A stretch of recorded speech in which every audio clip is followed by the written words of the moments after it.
জগতের সব পাপ থেকে মুক্তি ও পুণ্য লাভের আশায় ভোরের আলো ফুটতেই নদী তীরে ভিড় পুণ্যার্থীদের। প্রতি বছর চৈত্র মাসের অষ্টমী তিথিতে পুণ্যস্নানের এ উৎসবে মাতেন সনাতন ধর্মাবলম্বীরা।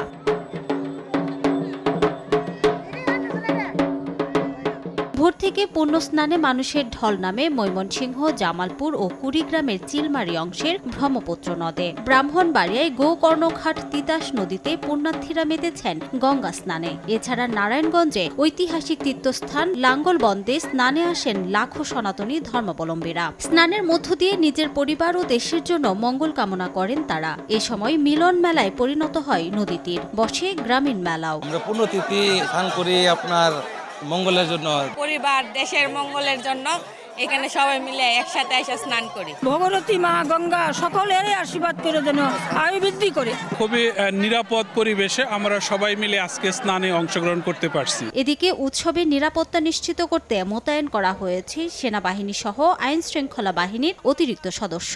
নারায়ণগঞ্জে এ উৎসব পরিদর্শনে এসে স্বরাষ্ট্র উপদেষ্টা জানান, এমন ধর্মীয় সম্প্রীতি পৃথিবীর আর কোনো দেশেই নেই। বাংলাদেশের মতো এত সম্প্রদায় সম্প্রীতি কোথাও নাই। হিন্দু, মুসলমান, বৌদ্ধ, খ্রিস্টান, এখানে কারো কোনো ভেদাভেদ নাই।